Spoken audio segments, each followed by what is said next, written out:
Hey guys, welcome back to the Shoot For It podcast. This time around, we're going to be talking about some UFC stuff. Our senior correspondent on all things martial arts over here, Karate Kim, Taekwondo Ho. 領域展開 I was waiting for it. He's over here. I'm your boy Boardman K. I'm going to swing it off to him, but we're going to start with the Jared Cannonier versus Gregory Rodriguez fight. Yeah, guys, so it's been a little while since we've covered and recapped MMA for you. We had two, main fight cards that I wanted to cover. We had the Manel Cap fight recently, but, I mean, that was such a stupid fight. I mean, I don't know why Dana White is not giving, Manel Cap better opponents, more fun opponents, but we'll cover that another day. Hopefully Cape will get a better fight. Starting off, like I said, Jared Cannonier versus Gregory Rodriguez. You say you haven't seen this fight yet? I wasn't able to watch that fight. I was busy dealing with some family stuff. But yeah, I'm looking at the stats right here. 109 total strikes for Cannonier to 95 for Rodriguez, and 98 significant strikes, 93 on the other side. So basically with this fight, I'm not going to totally spoil it since it sounds like you want to watch it. I'm going to definitely watch it. It was an amazing fight. I love this fight. Cannonier really showed off why he's a true vet. This Gregory Rodriguez guy is absolutely terrifying. He's actually way bigger than Cannonier, which is crazy. The power in Rodriguez is nasty. Dude, he's really disgusting. And that was honestly the first real fight I watched of Gregory Rodriguez. I'm not going to lie. But he was piecing up Cannonier the first round. I thought Cannonier was going to... He knocked down Cannonier twice in the fight. Yeah, almost got him out of there twice in the first round. Second round, Cannonier started figuring him out a little bit. Rodriguez started slowing down. And in the third, Cannonier pretty much finished him immediately. Rodriguez was not the same. He was getting tagged by Cannonier. Bad. Wow. Cannonier is one of my favorite fighters. I really hope he has one more run because honestly, him versus Duplessis is a crazy love to fight. see that. Cannonier versus Duplessis. I think Cannonier is honestly more dangerous than Israel Adesanya. You think so right now? When it comes to Duplessis specifically. He's very technical, Cannonier. Cannonier's technical, and he's a big boy that likes to come forward. Duplessis is a big. I was telling you this before, but I think Duplessis, the most fun fights for him are other giant tank kind of guys.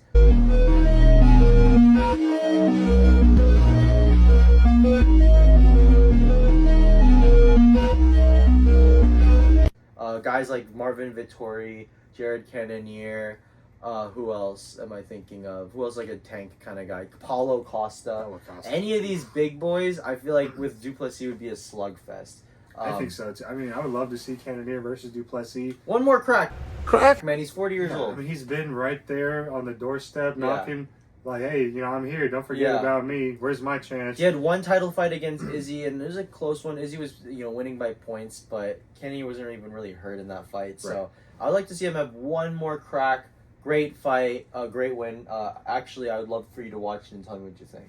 I'll definitely watch it. I'm seeing it was fourth round KO. Oh, sorry, fourth round. Yeah, it was a fourth round fight, but so it's a five. Was a five. It was a 5-round main event. Sorry, I misspoke. It was a fourth round KO, but it was pretty much instant. And you just see Cannonier slowly build up into that finish, and that's the kind of fight I really like. Another one that's interesting, kind of similar, is Jack Hermanson versus Joe Pyfer. I don't know Pyfer. So Joe Pyfer was last year he was a big middleweight standout, had a punching power similar to Francis Ngannou in the middleweight division. Okay. Dude was knocking everyone out, and Jack Hermanson's just middleweight journeyman, but he showed his veteran chops. He adapted in the fight. Those are my favorite kinds of fights to watch. I'll have to look into Pyfer too. Yeah, look up Joe Pyfer versus Jack Hermanson. That's another fun one. So, all right, well, let's move on. We got Song Yadong versus Henry Cejudo. Did you watch this fight, Gabe? I watched this fight. I ended up only watching the main card on this one because I wasn't super excited about the rest of it. But I saw the eye poke, and that was pretty brutal. And then he had Cejudo. He had 5 minutes to just gain his bearing, and if he wanted to end the fight there, he could have let the referee know. Yeah. He did not end the fight, and then he went back to his corner for the next round. Mm-hmm. They were sitting, in between. They're icing him up and all that. And he said, I can't see. Yeah. I can't see. What's going on? I can't see. And his coaches were like, no, you got to get out there. You got to get out there. And one thing about that fight, too, was I'm actually a big fan of Song Yadong, But after that eye poke happened, I don't know if you noticed, he was sticking his fingers out again at Henry Cejudo the rest of the round. It's like he needs to be. There needs to be consequences, and I think the only way to avoid these eye pokes. Jim Miller was in a podcast talking about this, and he said, "I've never had an eye poke happen in my life. It's not that hard. Just close your fist, right?" So there needs to be harsher consequences. You know, it's usually like a ref by ref type of thing. Mm-hmm. No, if you poke someone in the eye and it's an accident, a warning. If you poke them again, which break I think their fingers. Right, break their fingers or take a point.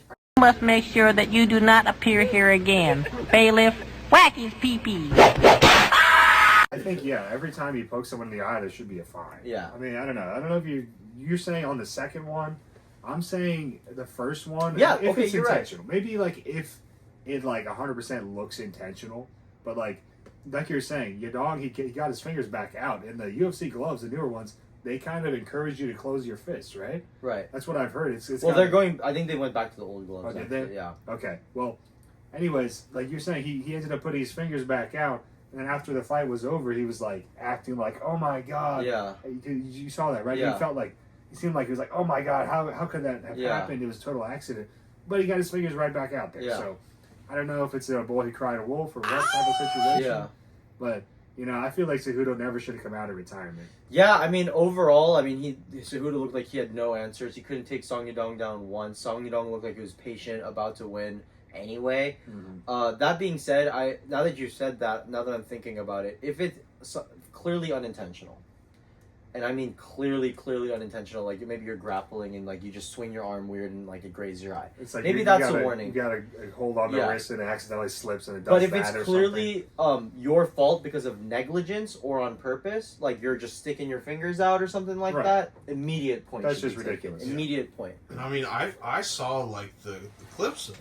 And like, this isn't like an accidental oopsie scratch your eye. Like, if you watch it in slow-mo, you can see, his finger goes more than 3/4 of the way in. It's disgusting. And, that's a career-ending injury. 100%. A career-ending thing for most. I mean, Michael Bisping ended up coming back after he got his eye poked and ended up becoming middleweight champion. Yeah. But that's, he's one of one. I don't think anyone else would that's not happening again. And honestly, like you said, even especially the lighter weights, Henry's old. You are old, and that's okay. Right. He looks small, and he's why fight always again? Looks small. I mean, what is the reason for him coming back? I never understood. Yeah, exactly. I would like to see him get one more, I guess, because he's going to, and he's probably going to lose. So I'd like to see him get one more. I can't think of exactly who. Maybe like a Marlon Vera. Maybe. Yeah. I mean, who's it? The problem with him too is like no one really cares. It's not exciting. Right. Yeah. I mean, but like, is there any news update on the eye? Yeah, he's fine. He's fine. He's fine? He said that in an interview that the doctor said if it landed on the colored part of his eye, it would have been a lot worse. Right, but because it was like the white part, like he could heal better. Okay. So, well, that's good.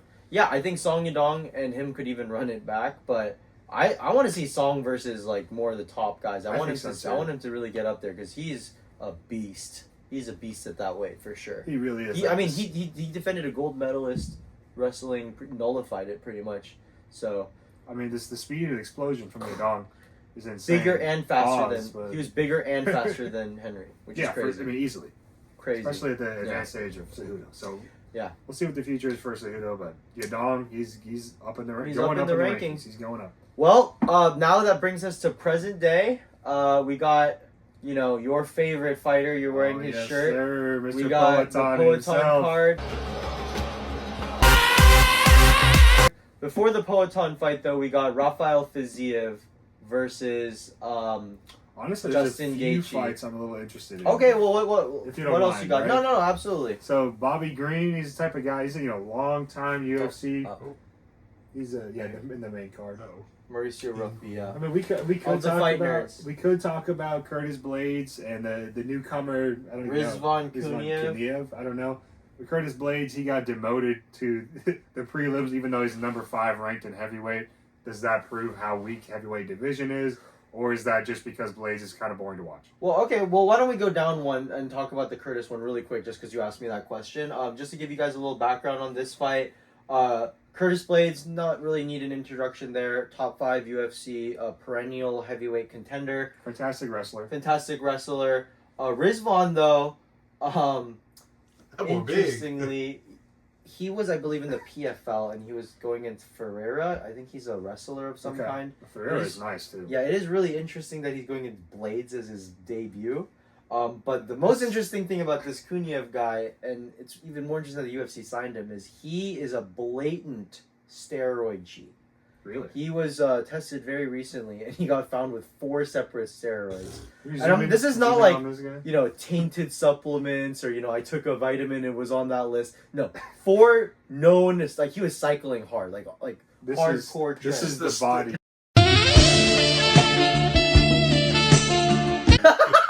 This is the body of champions here. This guy's on 4 steroids. Oh, man. But, basically, I think this guy's going to get destroyed by Curtis Blades. Yeah, I mean, I think Blades is probably going to take this one Blades pretty gonna easy. Eat this guy for breakfast. I think this is a warm-up kind of fight for Blades. It's not going to, help him in the rankings at all. Kuniev's a grappler, but there's no way he's a Gelatin Almeida level grappler, and Curtis Blades beat Gelatin Almeida. Right. So, not too worried about that. So we can move on, I think, to...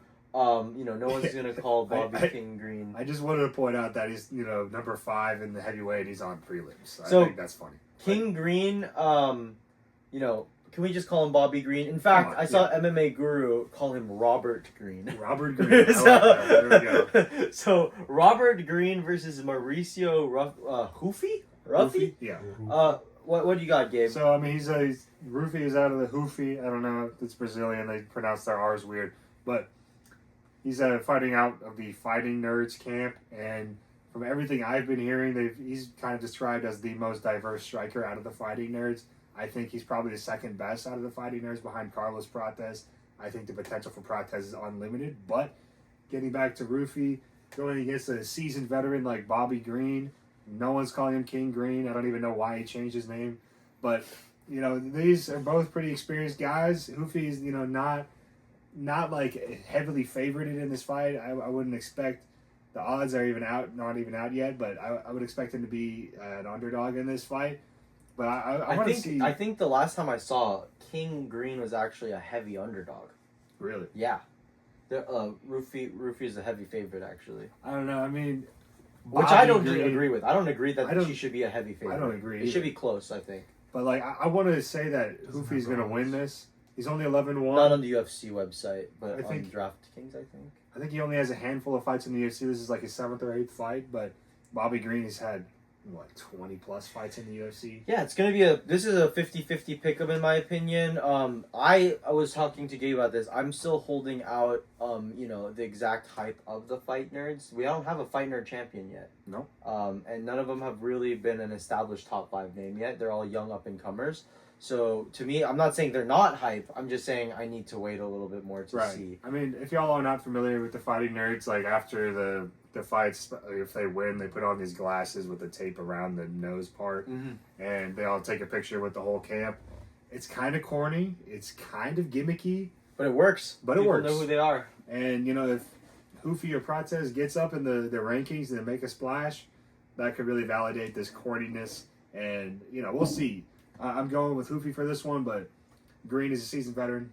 He knows what to do in that octagon when the time comes to it. Yeah, especially since this is a striking affair. So, Bobby Green does have his hands down. He did have a knockout, but you can never count him out. I would like to quickly mention before we move on to the next fight. Think about how much weight these guys are cutting, guys. This is lightweight, right? Theoretically, this is big guys, the too. Average man, right, is a lightweight.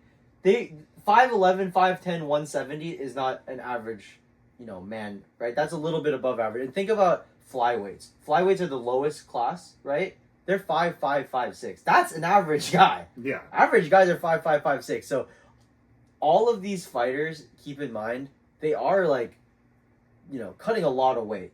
Just wanted to point that out. 5'11" for the Fighting Nerd and 5'10" for Green. I mean, these guys, they probably walk around close to 200 pounds. Yeah, 190 exactly. And this is when they're not extremely dieting. But guys, if you want to be a UFC fighter, you got to be nuts. You got to be disciplined. You're losing so much weight all the time, and we're gonna get more into losing weight for this one of these coming up fights. A little foreshadow. Speaking of, why don't we move on to Justin Gaethje versus Rafael Fiziev? You know, Gabe, this card and just like in general with this whole main event, a lot of pick'em fights for me, including this one, Justin Gaethje versus Fiziev. Another one I'm not too sure about. Yeah, I mean, it was supposed to be Gaethje versus Dan Hooker. I think that would have been probably easily fight of the night. I'm not sure how the Ankalaev versus Pereira fight's going to go where he gets to that, but Fiziev, you know, with short notice, I mean, I'm sure he's been ready to go and all that, and Gaethje's a guy he's been targeting for a while now. Has he fought Fiziev before? Yes, they have fought before, and Gaethje did win. I recently rewatched that fight, and it was a lot closer than I remember. Fiziev was putting in work, and if I'm not mistaken, I believe that last fight was a main event, so we went 5 rounds. I think you're right. And Justin Gaethje built up to it, so he was losing in the beginning, and he built up to the win. Yeah, it's coming back to me now. This is a 3-round fight, and I think that absolutely favors the Fiziev. pace. Gaethje was also preparing for Hooker. Hooker's very different from Fiziev, much longer, lankier guy, much more of a brutal in the pocket brawler. Right. Fiziev, a sharp, technical fighter. He's a Muay Thai trainer in Thailand. So, you know, a 3-round fight, short notice against Fiziev. Not as confident Justin Gaethje as I'd like to be. I don't think so either, but like, you know, like you were saying, Dan Hooker, he's the type of guy who goes headstrong into the opponent. Exactly. He takes a ton of damage every fight. Gaethje, typically, he's similar in that Right. style. It takes a little bit less damage. He does a little bit better head movement. Right. Fiziev is not Dan Hooker in the same way. No. He's definitely an outside type of guy when he gets you against the cage and knees and elbows you, like you're saying with the Muay Thai skills. Right. The height and reach advantage, I think, for Gaethje is going to be important in this fight. Oh, actually, he has a reach disadvantage with the height 3 inches taller. That's surprising. Yeah, I think this fight for me, the height, because the reach and the height stuff didn't matter as much in the fight from what I remember. It really was just about strikes. Justin Gaethje eventually in those later rounds was able to land uppercuts. He was able to cut Fiziev and just be violent. I think that's the key for him. He needs to implement his leg kicks. He needs to just be in Fiziev's face and really take it to him.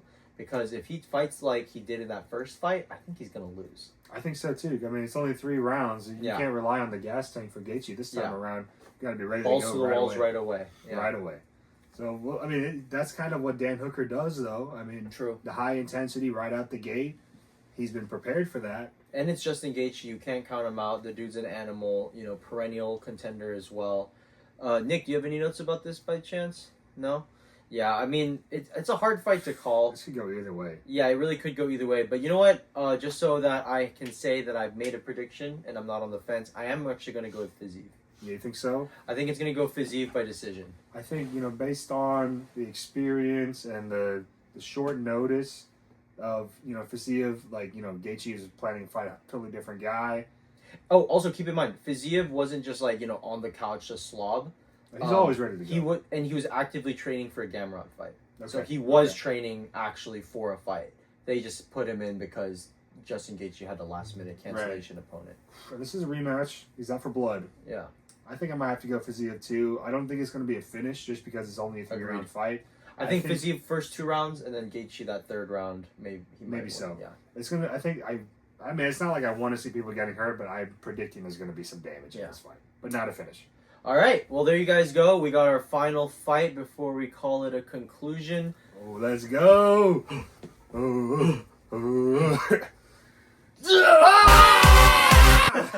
Poatan! Let's go. Oh Poatan! I cannot wait for this Poatan! fight. Cannot wait for this fight. Poatan's one of our favorite fighters, y'all, but I'm scared for him. I think this is his toughest fight. I think this is a pick'em as well, 50-50. People are saying, oh, Poatan's going to smoke Ankalaev. Yeah. Don't think it's going to be that close. Unless it's like right out the gate. And I'd love to be proven wrong. Yeah, I would love to see, you know, Pereira knock him out in the first 30 seconds or the first round. Whatever. Knock him out by leg kicks. Yeah, just chop his leg off. Yeah. But okay, this is the most worried I've been for Alex, probably in his whole career. I thought the versatility of Khalil Rountree might have been something to worry about. They ended up just pretty much keeping it on the feet. Ankalaev is a guy who's notorious for not keeping it on the feet. He can strike with you. He has power. He has technical skills. He calls himself a kickboxer, actually. He does. But he's a great wrestler, too. But he's a great wrestler. I would say he's a wrestler first. I don't think that's super arguable. But Alex, not a wrestler. He has takedown defense. He has some jiu-jitsu.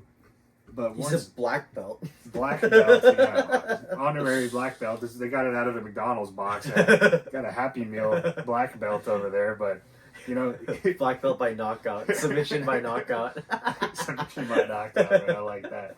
Okay, so I'm just worried about it because like Ankalaev is like he has like a gentleman's agreement to not wrestle. That's not gonna hold up. There's no way. If Alex chops his legs down in the first round, second round, I think that's going to be a big problem for Ankalaev. But if Ankalaev goes straight for takedowns, that's going to tire out Alex. The knockout power might not be quite the same if he's stuck on the ground for the whole first round. This fight could go a lot of ways, but I would predict Alex. I would say, I don't know, it feels weird to say he wins by points. So, well, this is how I see it. I think there's two main factors, one for each fighter. So I'll start with Ankalaev. Ankalaev is, I was doing research. He started with Greco-Roman, but as an MMA fighter, his specialty is actually his striking. He has a lot more striking wins. He usually outpowers you with striking. He has very smooth striking, and he's especially good with straights, right? So anything straight down the pipe, Ankalaev is great at. Front kicks, teeps, ones and twos, very good. So with that in mind, I think the big factor isn't the actual takedown, but the threat of the takedown. And the reason I say that is because Alex Pereira trains with Glover. Glover is one of the best grapplers in that division. He's not too much far removed. He basically just immediately retired after champion. Great mentor.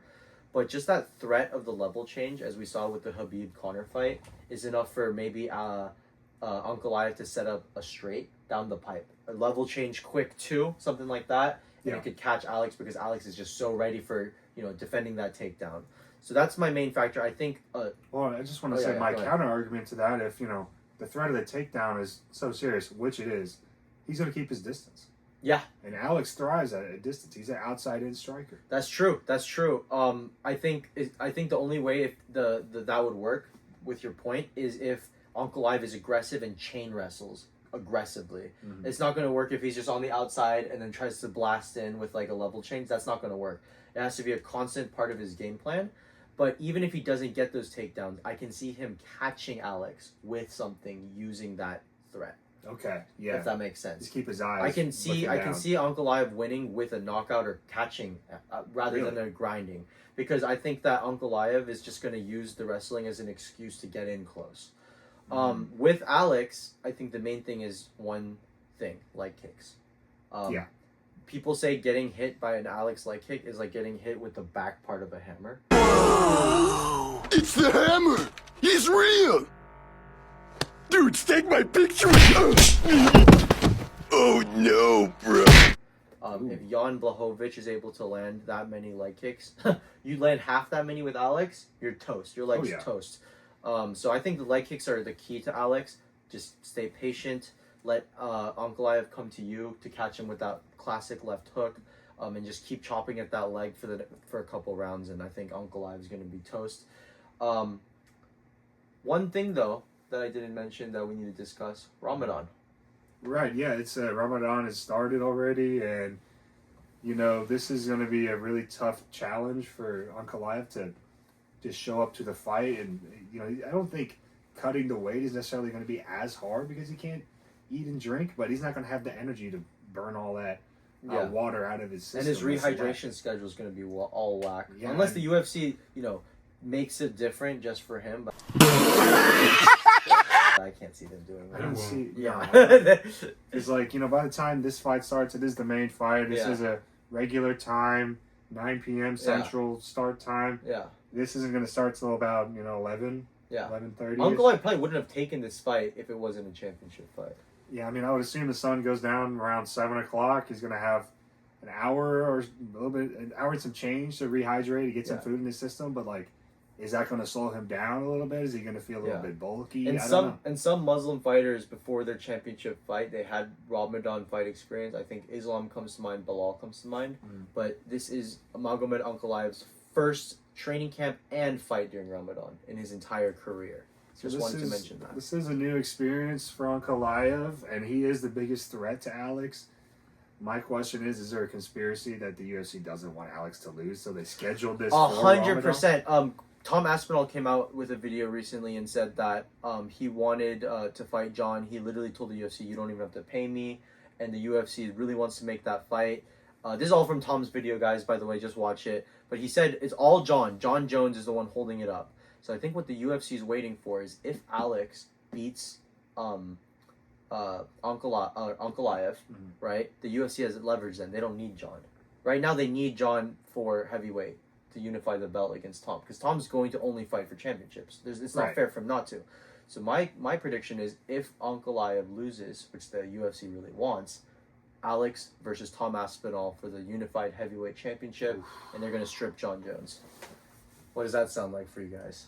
How does that sound? But how long is it going to take Alex to gain the weight to get to heavyweight? He already weighs 235, 240. Yeah, but like... That's what, 15 pounds he needs? Tom Aspinall weighs 240. They're only 5 pounds apart. Okay. I didn't realize Aspinall was that light. Tom Aspinall's like 240, 250 max. Okay. He's not a heavyweight. I would love to see that. So I mean, because what other options you have? John Jones, if he's not going to fight Tom Aspinall, the UFC, yeah, the UFC can just be like, okay, if you're not going to fight Tom, we're going to strip you, right? And Tom's going to fight for the unified heavyweight championship against Alex Pereira. That's going to be a huge fight. You don't need John. Nick, you have any points you want to add to what we've been saying? That would be crazy. I don't know. I just want to, you always give your prediction. Here's my prediction. Yeah. What you got? I think, they're both very scary. Like, even if you, look at their betting odds. Yeah. What is it? Like, they're even pretty much. That's a pick 'em. It's pretty much, either way. It's literally pick 'em, yeah. So, I mean, it's all up to who wants it more. And I think, I think Pereira is going to, he's going to defend his belt. Especially with Ankalaev, this is his first time fighting. Yeah. During Ramadan. Yeah. And if he is as serious about his religion as I am assuming he is, right, then he's gonna take it serious. He's not gonna give himself any leeway to break the fast. Right. That's like my cousin's name too. What leeway? Oh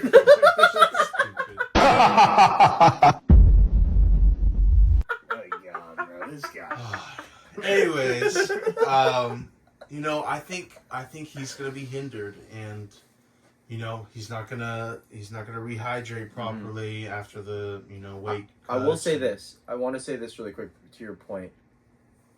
Devil's advocate. Alex has been very busy. Yes. He's been going to Korea, Australia, going all over the place. He's cornering Sean Strickland. He hasn't been in a training camp, in one spot, concentrating in Connecticut or whatever, where he usually is. He's been traveling. Is he focused? That's my main question is he focused? Your focus needs more focus. He's making content every week. I know because I watch. I mean, the dude's living his best life, but, Ankalaev, people have to remember, is no joke. He's the best wrestler that Alex has ever fought. I mean, I haven't heard anyone that's not taking Ankalaev seriously. Yeah, that's true. I think everyone knows this is a really bad matchup for Alex. Or as bad as it gets. As bad as it can be. Division, yeah, as of right now. I mean, he's slayed a lot of dragons getting to this point. Yeah. I think Ankalaev is really the guy that has the tools to win against this guy who's scaring everybody else in the whole UFC. And that's why we're tuning in, because you know what? This is the fight. I'm way more worried for Alex in this fight than even Jiří. And Yuri's a monster. I'd be more worried for Magomed if he was fighting Jiří. You think so? I think Jiří would tear Magomed apart. But, that's another discussion for another day. We're sticking with Alex versus Magomed. And Magomed is a uniquely hard challenge for Alex. Trust me, guys, that threat, that when Magomed shoots or pretends to shoot, watch for Alex's reaction. See how he reacts to those feints, because that's really going to be a huge key to how the fight plays out, in my opinion. Yeah, so I think it comes down to, like you said, Ramadan. Yeah. But also, I've seen training footage of him and Glover really working hard on the wrestling. Is he going to be tired from working too hard? and not being in a camp consistently, being traveling all over the world, adjustments, jet lag and everything. Focus, yeah. I mean, that's like, he's kind of drawn out in certain ways from just being all over the world. Being a champion. And then Ankalaev is drawn out from literally fasting. There you go. So this could go either way. Well, and there you have it, guys. I mean, like I said, tell me what you guys think in the comments. Tell me what you guys think about Alex Pereira winning and Tom Aspinall versus Alex. I really think that's the next fight, and I'd love to see it. That would be fantastic. All right, guys, this has been another episode of the Shoot For It podcast. Tune in every week. We got new stuff cooking up. We have potentially some interviews coming up very soon with some NFL people. Yeah, we'll absolutely. See what happens there. But yeah, man. Today was more of a recap, just because we haven't seen y'all in a while. But definitely, we're gonna have more games, like Gabe just mentioned, interviews. We're also gonna come back with some predictions for y'all. So thank you so much for listening, and keep staying in and stay tuned. Shooters shoot. Also, look out for Shoot For It in the Wild. Yeah. We outside. We outside. Yes, sir. We outside. We'll see y'all soon.